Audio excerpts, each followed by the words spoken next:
it was so obvious the difference between the two x-rays, which was crazy.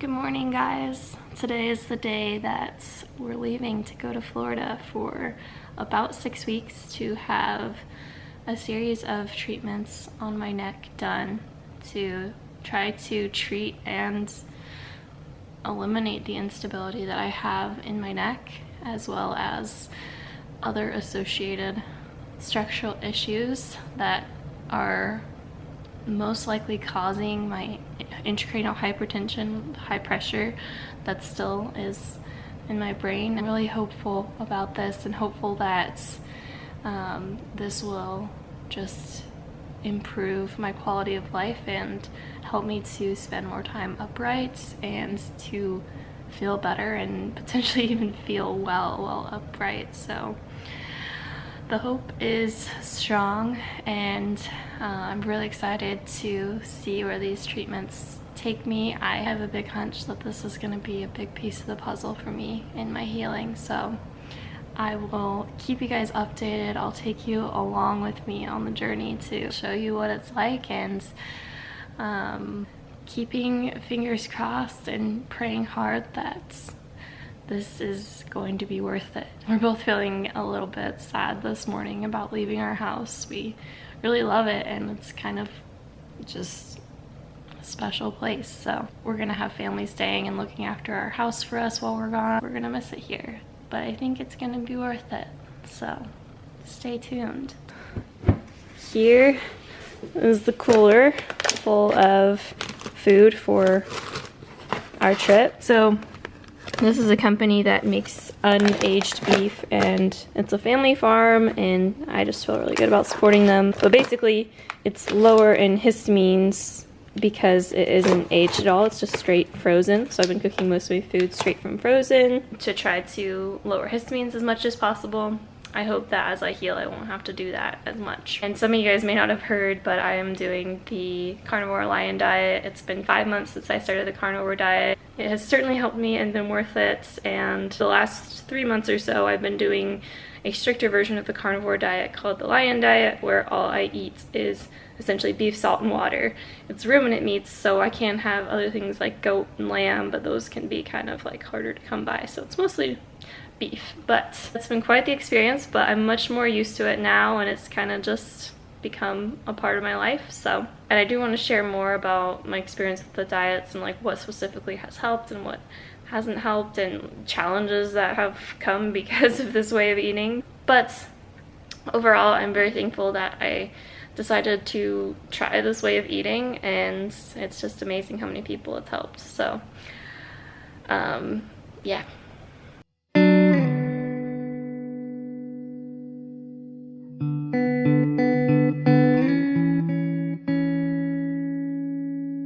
We made it to Florida this weekend. We drove all the way from our home in North Carolina, and it was about 11 hours of driving total.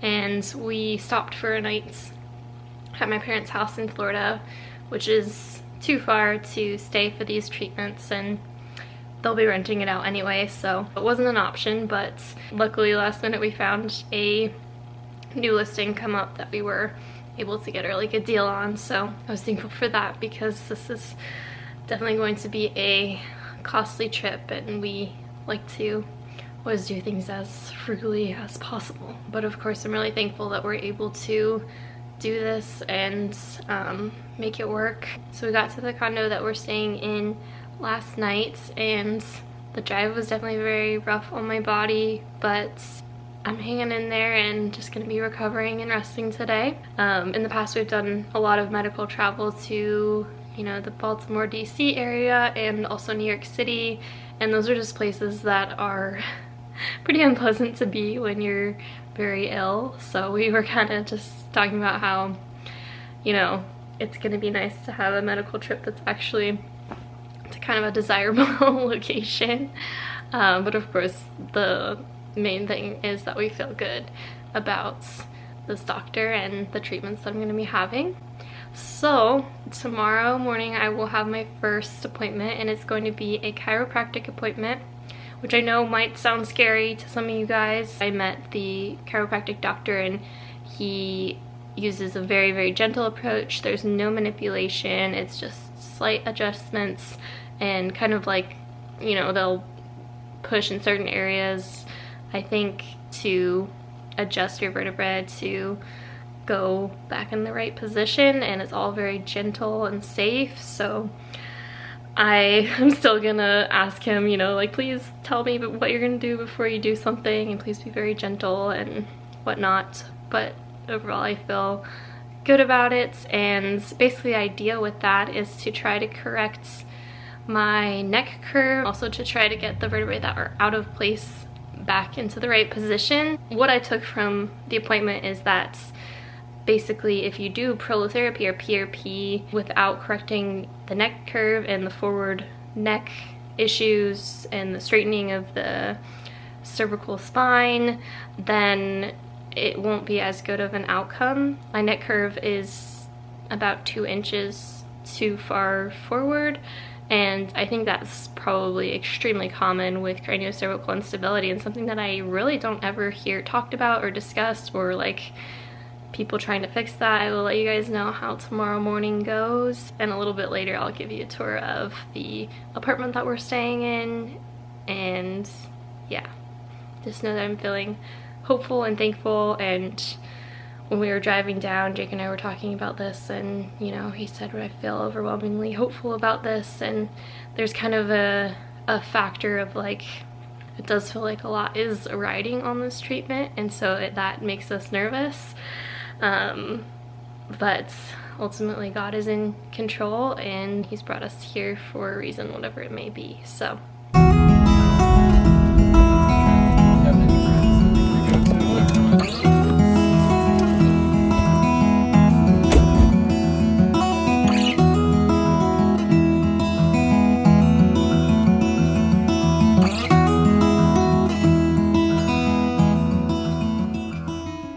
okay, so I had my first appointment yesterday with the chiropractor at Caring Medical, and it went really well. But I first wanted to share that I think that my situation is a bit unique because I am fused skull to C2, and I think in a lot of cases they will have patients do prolotherapy first before doing neck curve correction or adjustments with the chiropractor, because they want to make sure that the C1 is stable enough to handle using a neck weight. That's something that I learned from a video that I watched from the chiropractor at Caring Medical, and so I'll put a link to that below where he kind of just describes what the curve correction process looks like. But anyways, we went into the appointment, and I was nervous just because I have never had a chiropractic adjustment before, and I think what really made me nervous was my fusion and the fact that I have been told by my surgeon to never move my neck again, like at all, which I don't think is good advice. I'm just saying that personally for me, for my situation. Hold on a second, my battery is dying. Okay, we're back. Basically, I shared with him why I was nervous, and so he's not doing any sort of manipulation or cracking of the neck like most people would think of with chiropractors. It's all done with this little machine that kind of looks like a gun. I'll show a picture or clip here just so you can see what it looks like, but he uses that to gently nudge certain bones back into place. At least that's my understanding of it. So the appointment honestly went really well. It actually went better than I expected, and basically at first he just talked about how he is here to help us, and if I ever feel uncomfortable or want to know more about what he's doing, or if I want him to explain something in further detail, that he's always happy to do that. And that was really comforting. At first he did an examination where he like kind of pressed into different areas on my neck and my spine, my ribs. He would say stuff like, I bet when I press on this side it hurts way more than if I press on this side, and And every single time he said something like that, he was completely right, which was crazy. I was like, how do you know that? And he just said, this is what I do, you know? This is what I specialize in. Obviously, he could tell which spots had a lot more tension than others, and he could tell which spots were out of place. And so he did a series of adjustments on different areas of my body, including my neck and my jaw, and also some of my ribs were out of place, so he worked on that. So we told him about my jaw situation, and some of you guys probably know this, but my jaw has been dislocated and locked for 4 years, and so I haven't been able to open it more than like maybe 2 centimeters at the most, and at the worst I could barely fit food in between my teeth, and I had to have a special shaved down toothbrush to brush my teeth because my jaw opening was so severely limited. And so, oh, we're out of focus. It was something that most doctors haven't seen, and I don't know that he has seen it either, but he was like, I think I can help you, like I think I might be able to help with this. Can we try it? Can we try some adjustments? And so he was able to feel, you know, how my jaw was out of place, and used his instrument thing to try to shift the position of my jaw. It feels like I can still feel it today. It's like sore in through here where he was using it. It kind of like feels like it might bruise, but it's nothing like scary or super jarring. He showed me on, you know, my arm or my hand like what it would feel like to have the adjustment done, so that you can kind of be comfortable with it and not be too nervous before he actually does it. After he did a series of adjustments in different areas on my jaw, each time he would say, okay, open. After he was finished and I opened, they were like, oh my gosh, it's open further. So I think that he got my jaw to open further than it has in years just through those adjustments, which was really cool to see. Not a normal opening yet, but he thinks that he can continue to help, and that would be amazing if he could totally unlock my jaw. I'll show you guys how far I can open today. So it's definitely better than what it was before, so I'm hopeful that they can not only help with my neck and cervical instability, but they could help with my jaw as well. That's one of my worst joints, obviously, because it's been locked and dislocated for 4 years now. So before my fusion is when that happened, so it wasn't after the fusion or caused by the fusion at all. And I know there's a lot of connections between the jaw and the neck, and they're very aware of that here, so that's kind of cool to learn about. After that, I was really nervous for him to do anything on my neck, and like I said, I explained to him how it was instilled in me to not ever move my neck, and I took that really seriously. So that's kind of been a source of anxiety for me these past few years after having the fusion, just because I wanted to have the best possible outcome from the surgery and I didn't want to mess anything up, and was worried that if I moved my neck in a certain way that it would. I've improved a lot in my worry on it, but going to a chiropractor was like something that was hard for me to do. I do trust him. It's just the fear that has been instilled in me that kind of is still lingering a bit. It was interesting, at one point he found like a point in my mid back on the right side, and he pressed into it and it hurt really bad. Before I said anything, he was like, that probably hurts a lot, like it probably feels like a shock when I press on it to your body. And I was like, yeah, it does. How do you know that? And he ended up doing something where like I turned very slightly this way, and he was doing like some sort of adjustment in here just by like palpating, and as he did like a series of those adjustments up there, he went back and pressed in the same spot, and it was not nearly as bad as at first. So I don't know how that happened or how it connects, but obviously the whole entire spine and the neck is all very connected. And then the last thing that he did was they have an x-ray machine in the room that we were in, and he did an x-ray of my neck just as it was, standing up straight, looking straight forward. Then he got a neck weight that was 3 pounds, and it goes around here and went behind my back, and so not heavy at all, just 3 pounds, and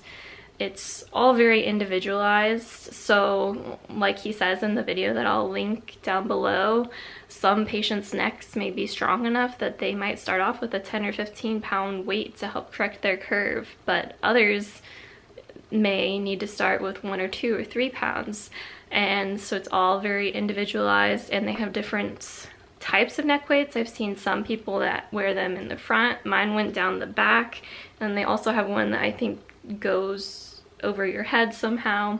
And I think the weight process can change as they continue with the curve correction. He did another x-ray of me while wearing the neck weight, and he showed us the difference between with the weight and without, and it was so obvious the difference between the two x-rays, which was crazy. Just by putting a weight like that could help try to get your neck in the right position. And like I said, this is not something that you should try on your own or without professional help, because it was all very individualized to my case and exactly where my neck was on the x-ray before. That's how he came up with how he wants me to do these neck weights. Basically, he wants me to wear the neck weights standing for 2 minutes and do that 5 times a day.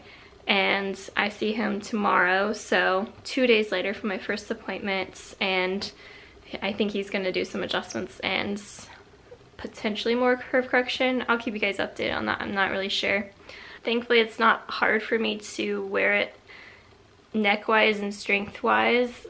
It feels very doable and comfortable enough, and I think that's obviously what they're aiming for. They don't want to do anything drastic or anything that will harm you or hurt your instability in any way. So really the hardest part is for me to stand for 2 minutes straight with my POTS. That's tough, but obviously POTS is something that I hope that these treatments will end up helping for me, and I have a hunch that they just might.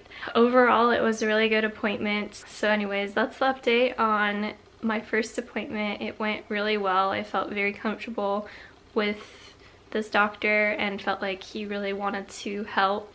Something else that happened at the beginning of the appointment is he had me lay down to do the exam, and right as I did that, the light in the room like got brighter, and he was like, "Ah, it's a sign from God that, you know, you're here and we're gonna be able to help you." Obviously, you know, there's no way to know, but it could have been. I'll keep you guys updated on what tomorrow's appointment looks like. Somebody asked if there are cheap hotels to stay at around here, and the answer is potentially yes. January to around April are the high season, so everything tends to be more expensive during those months, and we really had a hard time finding a place to stay. Actually, the place that we're staying is cheaper than any hotels that we looked at, and so it ended up just being better for us because we have a kitchen and we have a space for Jake to work and have meetings. Also an extra bedroom if we ever have any family visitors.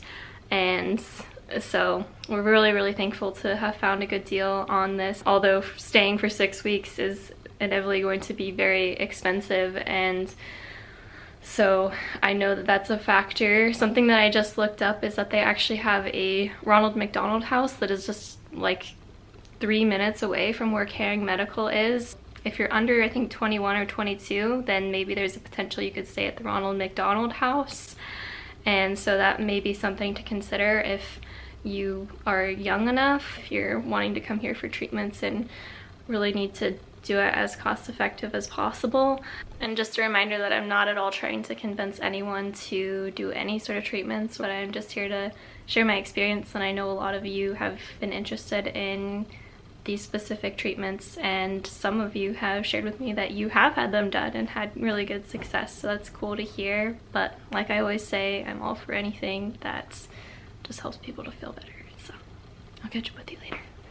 This is what the neck weight I was given looks like. It's 3 pounds and it hangs around my neck behind my back, and I just hold really good posture while wearing it for 1 minute. Earlier this morning we had our second appointment at Caring Medical, and that was just a chiropractic adjustment appointment, so it wasn't a curve correction appointment. My first appointment was a curve correction and chiropractic adjustment appointment, and so there was no x-ray done or anything like that. It was a pretty short and simple appointment. It went well. He did a couple more adjustments on my jaw and also on my upper neck. He explains that the C1, I think, is really connected to the rest of your spine and even down into your hips and legs. So the adjustment that he did actually made it easier for me to lift up my left leg, which to me seems really random, but he obviously understands on a much deeper level than I do how those things are connected. But I think it just goes to show that the neck, and especially the upper neck, is very important for balance and keeping tension low throughout your entire body. I'm trying to think if there's anything else about the last appointment. Oh yeah, we told him that I was struggling with standing for 2 minutes with my POTS symptoms, and for me, standing still with my POTS is extremely hard. It causes my blood to pool and my legs to throb really bad, and then I start to get really dizzy and pre-syncope, whatever. My heart rate will go up really high. He switched my neck weights to 1 minute instead of 2 minutes every hour or two, so he said around 8 to 10 times a day. The neck weights honestly are going pretty well. It's not hard at all for my neck to hold it up. It honestly actually feels kind of good. I rested after the appointment for a while. We went down to the pool, which is right next to the apartment that we're staying at, and we just laid by the pool to get some sun. Didn't go in today. I'm just feeling thankful that this medical trip I am actually able to do some low energy activities with rest in between. I've been at a point with my illness where things have just been too severe for me to really do anything at all, and while I have a very long way to come before I'm like healthy and functional, I'm thankful that we can go out and do little activities while we're here. And I think obviously it's a really nice place to be and a nice time of year. It feels good to walk outside and have it be like 70 degrees in January and sun shining and palm trees around, so that's definitely a blessing. Oh, the other thing that I wanted to tell you is that the adjustments that he did on my neck, I think, has helped with my range of motion in my neck, looking left and right. I'll show you how far I can go left and then right. I'll put a link to my video where I show the range of motion after my fusion, and I can tell that I'm able to rotate my neck further, which is cool to have happen just after a couple of appointments. It doesn't feel like it's aggravating any symptoms or feel scary. I'm just trying to adjust my mindset and be more comfortable with trying to move my neck more with like a reasonable amount. Obviously I'm not going to be doing big movements and my range of motion is limited because of my fusion, but I think working little bits more range of motion will be a good thing for me. Obviously I'm just talking about my case, my experience, and not giving any recommendations for anyone else. So yeah, that's the update for week 1. Things went well, and now we're just going to try to figure out when they want me to start prolotherapy. I'm thinking it might be the end of next week, so the end of week 2 potentially, and how many treatments we're going to be able to fit in while we're here. So that will be interesting to see. I'm sure those appointments will be a lot more unpleasant than the chiropractic ones because they're injecting a bunch of needles into your neck at once. It's nothing I can't handle, and obviously we're hoping that it'll be very worth it. So yeah, that's it for week 1, guys. I'm planning on trying to do a video every week while we're here just to update on the appointments and whatever progress they make. So stay tuned and be sure to subscribe if you would like to follow along on my journey, and I'll look forward to seeing you guys next week.